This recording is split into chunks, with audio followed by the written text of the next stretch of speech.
हम महाअवतार बाबा जी के बारे में कहने की कोशिश कर रहे हैं, लेकिन उनके बारे में यह बहुत कम होगा। बाबा जी हमें हमारी गलतियों के लिए क्षमा करें। माना जाता है कि उनका जन्म 1130-203 ईस्वी को एक छोटे से तटीय गांव में हुआ था, जिसे तमिलनाडु में परंगीपेट्टी के नाम से जाना जाता है। उन्हें नागराज या सर्प राजा का नाम दिया गया था। गोविंदन की किताब के मुताबिक बाबाजी नागराज के पिता गांव के मंदिर के पुजारी थे। बाबाजी ने केवल उन विवरणों का खुलासा किया जिन्हें वे अपने शिष्यों के लिए रचनात्मक और संभावित रूप से शिक्षाप्रद मानते थे। गोविंदन ने एक घटना का इस तरह उल्लेख किया, एक बार नागराज की मां ने एक पारिवारिक दावत के लिए एक दुर्लभ कटहल लाकर अलग रख दिया था। उस समय बाबाजी केवल 4 वर्ष के थे। उन्हें कटहल तब मिला जब उनकी मां आसपास नहीं थी और उन्होंने सब खा लिया। जब उसकी मां को इसके बारे में पता चला, तो उसने अंध क्रोध में उड़ान भरी और बाबाजी के मुंह के अंदर एक कपड़ा भर दिया, जिससे उनका लगभग दम घुट गया, लेकिन वो बच गए।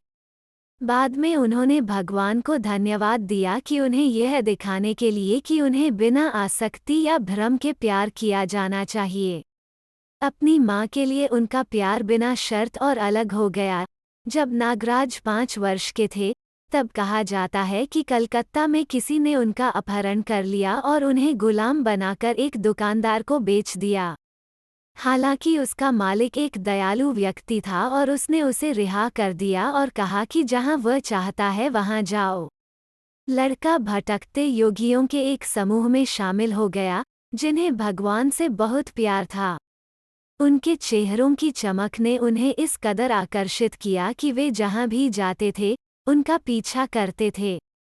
अगले 10 वर्षों तक वे उनके साथ उपमहाद्वीप में घूमते रहे, वेदों, उपनिषदों और पुराणों जैसे हिंदू धर्म के सभी पवित्र शास्त्रों का अध्ययन किया। जब नागराज लगभग 15 वर्ष के थे, तब वे सन्यासी के दीप्तिमान चेहरों और ईश्वर के प्रति प्रेम के कारण भटकते हुए सन्यासियों के एक छोटे समूह में शामिल हो गए। अगले कुछ वर्षों के दौरान वे जगह जगह घूमते रहे, वेद, उपनिषद, महाभारत, रामायण और भगवद गीता जैसे पवित्र शास्त्रों का अध्ययन किया और गहन ध्यान का अभ्यास किया। आत्म साक्षात्कार की खोज मार्शल गोविंदन की पुस्तक के अनुसार 11 वर्ष की आयु में उन्होंने श्रीलंका के कटारगामा में तपस्वियों के एक समूह के साथ पैदल और नाव से एक कठिन यात्रा की। नागराज सिद्ध भोगरनाथ से मिले और उनके शिष्य बन गए। नागराज ने उनके साथ लंबे समय तक गहन योग साधना की। भोगरनाथ ने नागराज को सिद्ध महर्षि अगस्त्य से क्रिया कुंडलिनी प्राणायाम में अपनी दीक्षा लेने के लिए प्रेरित किया। बाबाजी सिद्ध अगस्त्य के शिष्य बन गए। नागराज को क्रिया कुंडलिनी प्राणायाम या वासी योगम के रहस्यों में दीक्षित किया गया था। बाबाजी ने बद्रीनाथ की एक लंबी तीर्थयात्रा की और सिद्ध अगस्त्य और भोगरनाथ द्वारा उन्हें सिखाई गई योग क्रिया का अभ्यास करते हुए 18 महीने बिताए। इसके तुरंत बाद बाबाजी को आत्म साक्षात्कार प्राप्त हुआ। यह दावा किया जाता है कि ये खुलासे बाबाजी ने स्वयं ऐसे को किए थे। रमैया, मद्रास विश्वविद्यालय में भूविज्ञान में एक युवा स्नातक छात्र और वीटी नीलकंठन, एक प्रसिद्ध पत्रकार और एनी बेसेंट के करीबी छात्र, थियोसोफिकल सोसाइटी के अध्यक्ष और कृष्णमूर्ति के संरक्षक।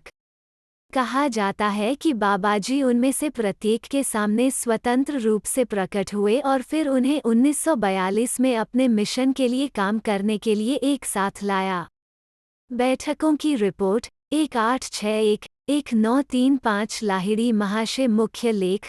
लाहिड़ी महाशय महाअवतार बाबाजी के साथ पहली मुठभेड़ 1861 में हुई थी, जब श्यामाचरण लाहिड़ी, शिष्यों, भक्तों और प्रशंसकों द्वारा महाशय कहा जाता था, को रानीखेत में ब्रिटिश सरकार के लिए एक लेखाकार के रूप में उनके काम में तैनात किया गया था।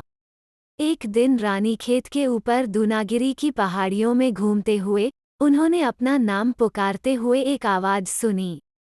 पहाड़ पर आवाज के बाद वो एक लंबे दिव्य रूप से उज्ज्वल साधु से मिले। वो यह जानकर चकित रह गया कि साधु उसका नाम जानता था। ये साधु थे महावतार बाबाजी। महावतार बाबाजी ने लाहिड़ी महाशय को बताया कि वो अतीत से उनके गुरु थे, फिर उन्हें क्रिया योग में दीक्षित किया और लाहिड़ी महाशय को दूसरों को दीक्षा देने का निर्देश दिया। लाहिड़ी महाशय महावतार बाबाजी के साथ रहना चाहते थे, जिन्होंने उनसे कहा कि उन्हें क्रिया योग सिखाने के लिए दुनिया में लौटना होगा और क्रिया योग साधना दुनिया में उनकी लाहिड़ी की उपस्थिति के माध्यम से दुनिया के लोगों में फैल जाएगी। लाहिरो महाशय ने बताया कि महावतार बाबाजी ने अपना नाम या पृष्ठभूमि नहीं दी, इसलिए लाहिड़ी महाशय ने उन्हें महावतार बाबाजी की उपाधि दी। भारत में कई साधुओं को बाबाजी कहा जाता है और कभी कभी बाबाजी महाराज भी, जिससे महावतार बाबाजी और समान नामों वाले अन्य साधुओं के बीच भ्रम पैदा हो गया है। लाहिरो महाशय ने महावतार बाबाजी के साथ कई बैठकें की, जिनमें परमहंस योगानंद की एक योगी की आत्मकथा, योगीराज श्यामाचरण लाहिड़ी महाशय, लाहिड़ी की जीवनी और पुराण पुरुष योगीराज श्री श्यामाचरण लाहिड़ी सहित कई पुस्तकें शामिल हैं। संपूर्ण श्रीपाद वल्लभ चरित में लाहिड़ी महाशय का उल्लेख श्री शिरडी साईं बाबा के गुरु के रूप में मिलता है, जिन्होंने उन्हें क्रिया योग की दीक्षा दी थी। गुरुओं की इस पंक्ति में सबसे पहले बाबाजी अज्ञात उम्र के हैं और कुछ उच्च उन्नत छात्रों के साथ हिमालय में रहते हैं। योगानंद ने उन्हें यह कहते हुए बाबाजी कृष्ण कहा कि बाबाजी एक पूर्व अवतार में कृष्ण थे।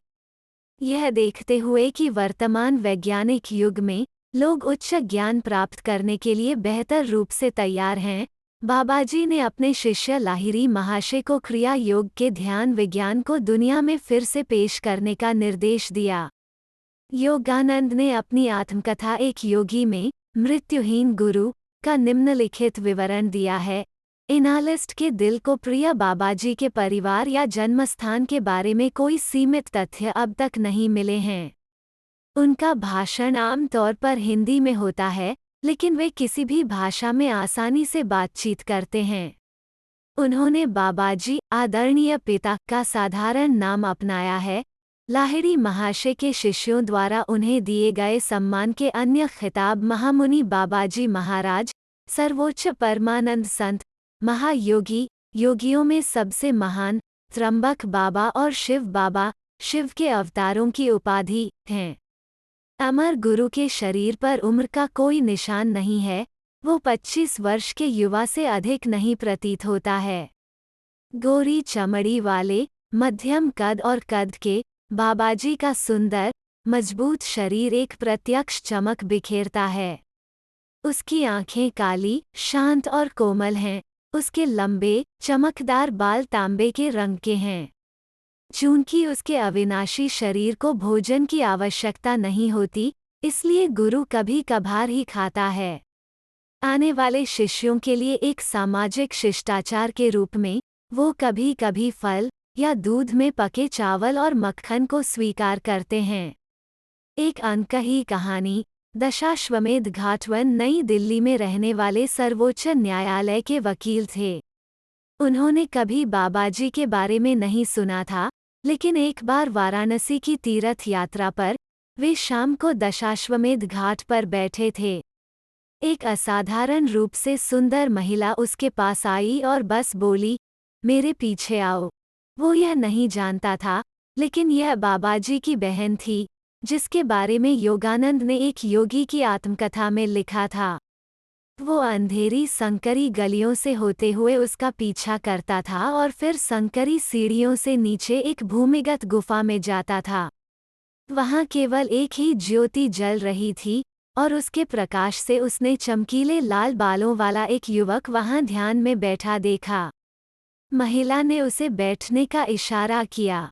जब उसने पूछा कि वो आदमी कौन था, तो उसने केवल इतना कहा, महान बाबाजी, और संकेत दिया कि उसे बोलना नहीं चाहिए। वो एक एक घंटे वहीं बैठा रहा और अपने सामने दीप्तिमान आकृति को देखता रहा। फिर चुपचाप महिला ने इशारा किया कि उसे खड़ा होना चाहिए और उसका पीछा करना चाहिए। वो उसे दशाश्वमेध घाट वापस ले गई और बिना कुछ कहे चली गई। नई दिल्ली लौटने के 1 या 2 दिन बाद ही उन्हें एक योगी की आत्मकथा मिली और उन्होंने बाबाजी की तस्वीर देखी जो बिल्कुल उस योगी की तरह थी जिसे उन्होंने देखा था। कई बार वे बाबाजी या उनकी बहन की तलाश में वाराणसी वापस गए, लेकिन सफल नहीं हुए। पारंपरिक किंवदंतियां जर्मनी के बवेरिया में ऑगस्बर्ग के पास self realization fellowship lingering in meditation circle की वेदी बाएं से दाएं हैं। लाहिड़ी महाशय, महावतार बाबाजी, ईसा मसीह, भगवान कृष्ण, परमहंस योगानंद और श्री युक्तेश्वर गिरी परमहंस योगानंद ने अपनी आत्मकथा में पृथ्वी पर महावतार बाबाजी की भूमिका का वर्णन किया है। महावतार लगातार मसीह के संपर्क में हैं। एक साथ वे छुटकारे के स्पंदन भेजते हैं और इस युग के लिए मुक्ति की आध्यात्मिक तकनीक की योजना बनाई है। इन 2 पूरी तरह से प्रकाशित गुरुओं का काम, एक शरीर के साथ और एक इसके बिना, राष्ट्रों को आत्मघाती युद्धों, नस्ल घृणा, धार्मिक संप्रदायवाद और भौतिकवाद की बुमरांग बुराइयों को त्यागने के लिए प्रेरित करना है। बाबाजी आधुनिक समय की प्रवृत्ति, विशेष रूप से पश्चिमी सभ्यता के प्रभाव और जटिलताओं से अच्छी तरह वाकिफ हैं और योग की आत्मा मुक्ति को पश्चिम और पूर्व में समान रूप से फैलाने की आवश्यकता को समझते हैं। इसके अलावा बाबाजी को कुछ वृत्तांतों के अनुसार और लगभग 500 वर्ष पुराना 1800 के दशक के अंत में प्रणबानंद के अनुसार प्रतिष्ठित किया जाता है।